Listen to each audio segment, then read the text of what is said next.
शेती, शिक्षण, राजकारण, क्रीडा, मनोरंजन, बातमी तुमची आमची सदैव आपल्या सेवेत. प्रकट महाराष्ट्र.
Thank you.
पंचारती करूया या उचातला हौशी मौजले पंचारती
नमस्कार. प्रकट महाराष्ट्रामध्ये आधी सर्वांचे तुम्हाला खेळांचे स्वागत. मला आधी प्रथम सांगा, आपण कुठल्या गावचे खेळ आहात? आम्ही गाव तेरवण, तालुका राजापूर, बाईंगवाडी मुक्काम. तेरवण, राजापूर तालुक्यातील तेरवण गावातील बाईंगवाडीमधील आपण खेळ आहात. बरं, तुमच्या या शिमग्याची सुरुवात प्रतिवर्षी कशा पद्धतीने होते? आमची शिमग्याची सुरुवात प्रतिवर्षाप्रमाणे नवमीच्या दिवशी आम्ही आमचा मांड धरतो. नवमीला आमचा शिमगा चालू होतो. नवमीला आम्ही मांड पकडतो. 3 दिवस आमचा मांड असतो. बरं, प्रतिवर्षी आपला शिमगोत्सव कशा पद्धतीने सुरू होतो? कशा पद्धती म्हणजे की आमचे अधिकारी आहेत पाळेकर म्हणून, तर ते पाळेकरांच्या अधिपत्याखाली आमचा म्हणजे खेळताना नवमीला बाहेर पडतो. कृष्ण पक्ष फाल्गुन कृष्ण पक्ष नवमीला आमचा मांड धरला जातो आणि दुवादशीला 2-3 दिवस मध्ये आम्ही त्या मांडावरतीच नाचत असतो विदाऊट कपड्याचे. आणि त्याच्यानंतर मग आम्ही नवमीला बाहेरगावी निशाण घेऊन जातो.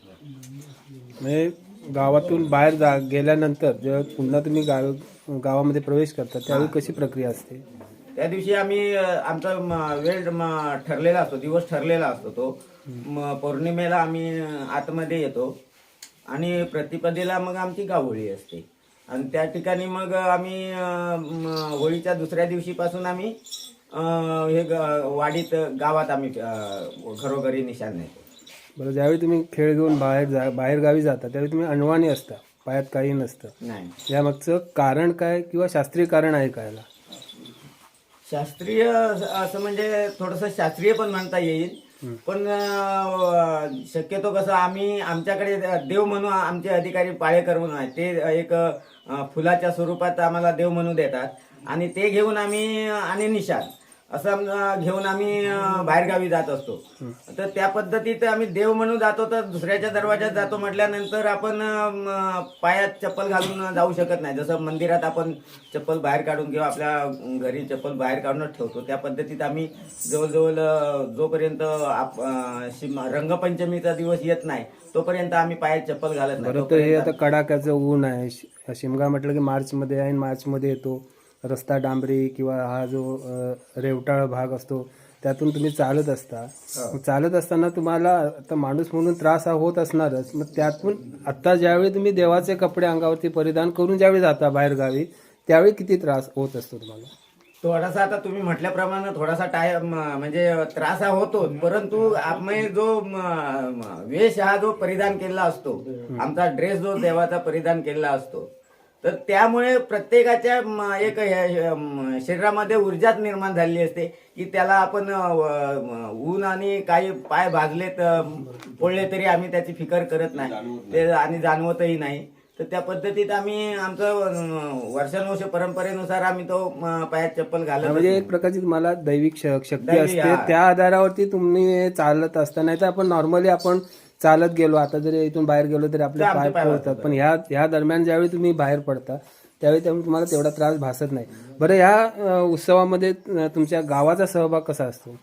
गावाचा सहभाग म्हणजे आम्ही संपूर्ण गाव वाडी मिळून आम्ही संपूर्ण गाव एकत्र असतो आणि त्यामध्ये लहान थोर मंडळी किंवा परगावी जे आज नोकरी धंद्यासाठी जे लोक सुद्धा गेलेले असतात बाहेरगावी, ते सुद्धा ह्या सणानिमित्ताने अगदी आवर्जून येणार, गाड्या करून तरी येणार, कशी नाही कशी आपल्या कामधंदा रजा वगैरे हे करून ते प्रत्येकाच्या घरी चाकरमाने येणारच आपल्या ह्या गावात. बरं, हे संपूर्ण वाड्यामध्ये तुमचे किती एकूण मेळ आहेत आणि ते एकत्रित येतात का? कुठल्या एका पर्टिक्युलर वेळेला एकत्रित येतात का? होळी संपूर्ण आम्ही गाव म्हणूनच असतो एकत्र. हा आता फक्त एक बाईंगवाडीचा हा वाडी मर्यादित आणि दुसऱ्या वाडीतला आहे तो त्यांच्या मर्यादित. बरं, या उत्सवाची सांगता तुम्ही कशा पद्धतीने करता? हे शेवट कसा करता या उत्सवाचा? शेवट म्हणजे आमचा तिथं आता आम्ही वाडी आमची संपूर्ण घरं घेऊन झाली, प्रत्येकाच्या घरी जे निशाण घेऊन जातो त्यांची पूजा अर्चा आरती बिरती झाल्या सर्व, आमची घरं आटोपली की नंतर आम्ही रंगपंचमीच्या दिवशी आम्ही शिपणं म्हणून आपण घालतो ते. तर ते इथे आमच्या वाडीतूनच जेव्हा आम्ही निघतो त्यावेळेस एक मिरवणुकीचा प्रमाणे आम्ही वाडीतून ढोल ताशाच्या गजरातच आम्ही संपूर्ण मांडावर जातो तिथपर्यंत. आणि त्याच्यानंतर मग आमचे ते अधिकारी असे असतात आणि ते त्या ठिकाणी येतात आणि मग आम्ही गाराणे वगैरे घालून ते जे काय देवाला नवस वगैरे जे काय बोलायचे असेल ते बोलतो. आणि त्या ठिकाणी मग तो हा जो खेळखाना आहे हा आम्ही गादीसच्या गादीस त्या ठिकाणी देवाला समजावून आणलेला आहे. जाप करून आम्ही हे करतो, पुरवतो. ओके, बस. धन्यवाद. सर्वात प्रथम मी मनापासून तुमचे आभार मानतो की आज तुम्ही वेळात वेळ काढून या ठिकाणी माझ्या बाईंगवाडी या ठिकाणी तुम्ही उपस्थित राहिलात. त्याचप्रमाणे शिमगा उत्सव आणि होळी तसेच गुढीपाडव्याच्या सर्वप्रथम मी सगळ्यांना आगाऊ शुभेच्छा देतो. गुढीपाडव्याच्या आणि होळीचा मोठ्या प्रमाणात सण हा कोकणात साजरा केला जातो. त्या कोकणात सण साजरा करत असताना मुंबईकर मंडळी म्हणा किंवा इतर गावात कुठे परदेशात जरी असले तरी लोक आवर्जून या ठिकाणी आपल्या घराकडे येतात. कारण की हा आपला वडलो पारंपरिक असलेला हा होळीचा सण फार मोठ्या प्रमाणात कोकणात साजरा केला जातो. आज मला वाटतं गेल्या वर्षी मी येऊ शकलो नव्हतो, देवाची कृपा नव्हती, कारण मी गेल्या वर्षी फार मोठ्या आजारातून बाहेर आलो. या सगळ्यांनी माझ्यासाठी, माझ्या गावातल्यांनी आज ज्यांच्या अंगावरती जे परिधान कपडे म्हणून जे आपण देवाचं परिधान केलेले हे सगळे वस्त्र आहेत ही थोडक्यात मी तुम्हाला सांगेन ही देवाची आहेत. आज तुम्ही दुसरी गोष्ट सांगेल की आपल्या बाईंगवाडीची शान म्हणजे हे टिपरी खेळ आहे. यात वडलोपरजी नेमन म्हणा किंवा बाईंग हे सगळे म्हणजे जुने जे लोक होते त्या लोकांनी फार मोठ्या या वाडीसाठी गावासाठी योगदान आहे त्यांचं. आणि त्यांनी ही शिमगा उत्सव जोपासला, चांगल्या पद्धतीने पुढे नेला. आणि त्यांच्या पाठीमागे जी असलेली पिढी ही सगळी आम्हाला दिसते तर ही त्यांच्या पाठीमागे अन्य बसलेले आहेत, फार चांगल्या पद्धतीने पुढे घेऊन जातात. आणि हा वारसा जपताना आम्हाला बघायला मिळतं, त्याचा फार आनंद आहे की हा आपला जो टिपरी खेळ आहे हे इथे नुसते बाईंगवाडी मर्यादित नाही, राजापूर तालुक्यात, रत्नागिरी जिल्ह्यात, मुंबईसारख्या शहरामध्ये या आपल्या मंडळीने आपलं योगदान दिलं. सभागृहात म्हणा, मोठमोठ्या ठिकाणी, ज्या ठिकाणी मोठमोठे VIP लोक म्हणा की असे बरेचसे लोक वेगवेगळ्या क्षेत्रातले येऊन यांचा कार्यक्रम आमचा पाहिला आहे. आणि त्या कोकणी बाईंगवाडीचे खेळे म्हटल्यानंतर या पंचकृषी म्हणा या 10 गावात म्हणा फार चांगल्या पद्धतीने नाव केलेलं आहे. त्याच्यात खास करून मी आवर्जून सांगेन, एक कायम ज्यांना सुट्टी नसते म्हणतात ते मुंबईकर मंडळी सुद्धा, हे सगळे मालंगडी आहेत, माझे चुलते नेमन आहेत, भाऊ आहेत, सगळे म्हणजे हे आमचे अधिकारी आहेत, गावकर आहेत. ह्या प्रत्येक लोकांचं ह्या सणात फार मोठं योगदान असतं. योगदान असं असतं की हा आपला सण होळीचा हा चांगल्या पद्धतीने पार पडला पाहिजे. कुठलेही वादविवाद नसतात, ते सगळे तेवढ्यापुरते बाजूला ठेवतात आणि या होळी सणाला एकत्रित एक बोंब मारतात. ती सगळ्या मुलाबाळांसाठी, महिलांसाठी म्हणा, सगळ्यांसाठी एकत्र एक गाराणं घातलं जातं. गावच्या भाषेत जे 12-5 असतं त्या 12-5 सगळ्यांना सुखी ठेवण्यासाठी एक देवाला साकडं घातलं जातं. आणि ते साकडं घालताना सगळ्यात मोठी भूमिका असते ते आमच्या अधिकाऱ्यांची, पाळेकर म्हणून अधिकारी आहेत, ते आपली भूमिका निभावत असतात वेळोवेळी. आणि अशी जी गावाकडची जी कामं आहेत त्या कामासाठी ही सगळी मंडळी आवर्जून उपस्थित असते. आणि त्यांची जे आम्ही मुंबईत जातो, मुंबईत मी स्वतः देखील मुंबईत राहतो, मी वर्षातून फक्त शिमग्याला येतो, मी बाहेरगावी नसतो, इथे फक्त असतो, गावाकडे असतो.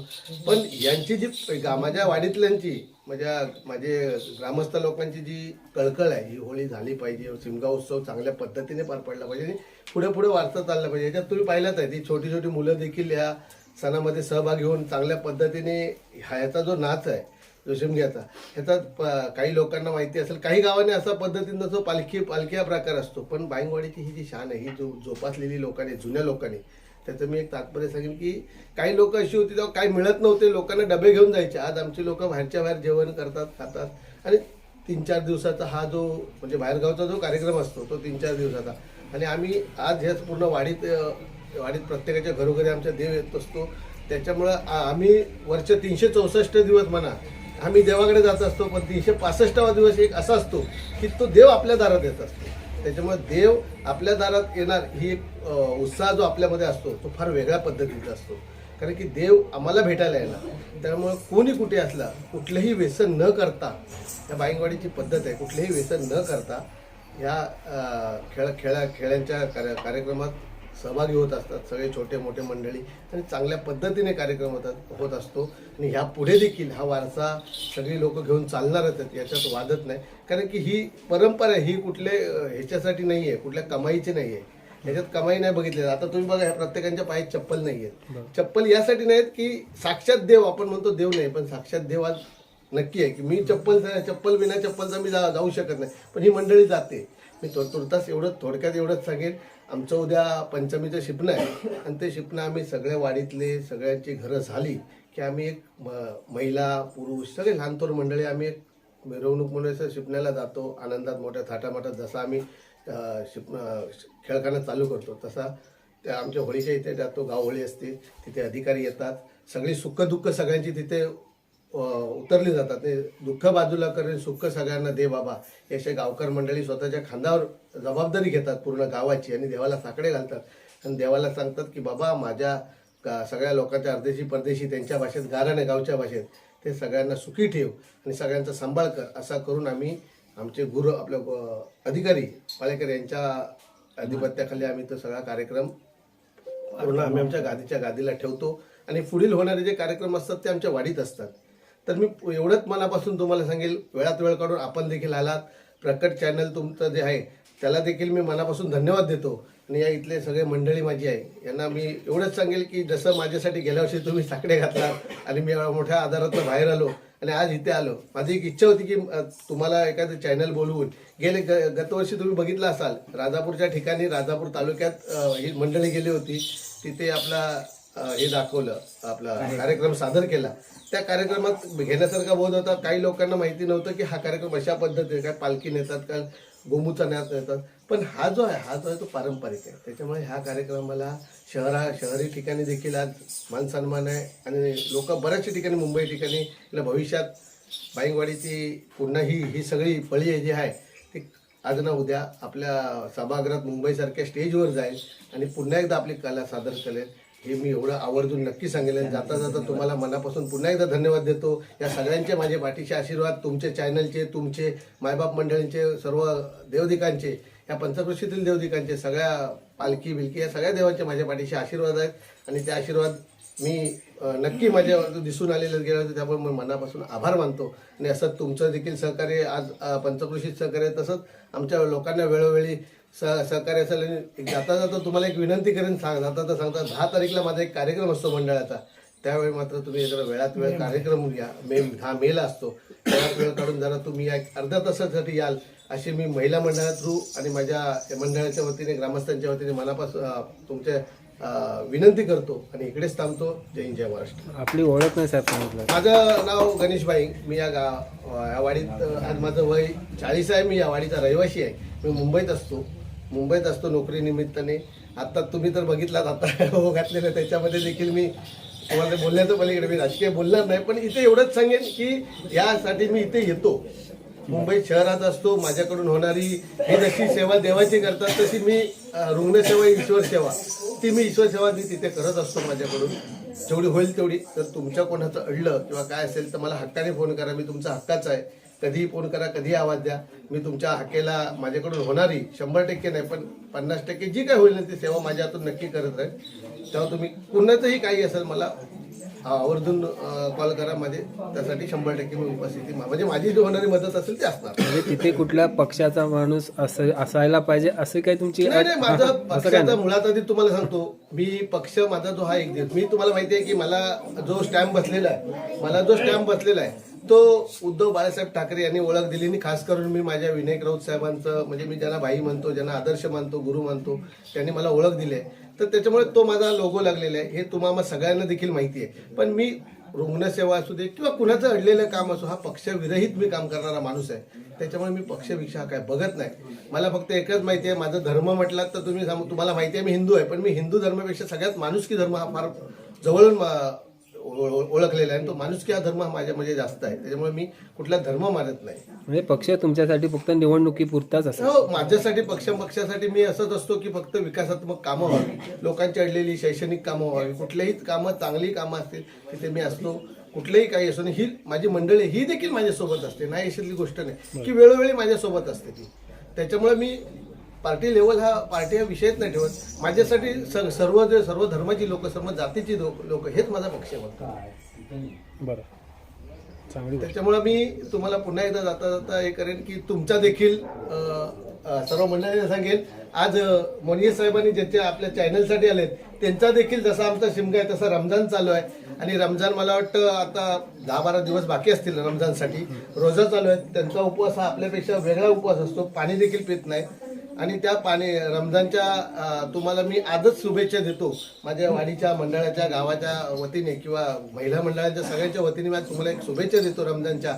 अल्लाह को इतना ही दुआ करो कि पूरा ये भाईंगवाड़ी को हमेशा सलामत रखो, ताकि तुमच्या भाषेत बोलायचं ताकि उनको क्यों सलामत रखो. अगर ये सब बच्चे बाल बच्चे सब ठीक रहेंगे तो ही ये सब चलता रहेगा. इसके लिए अल्लाह को यही दुआ करो कि सबको सही सलामत रखो.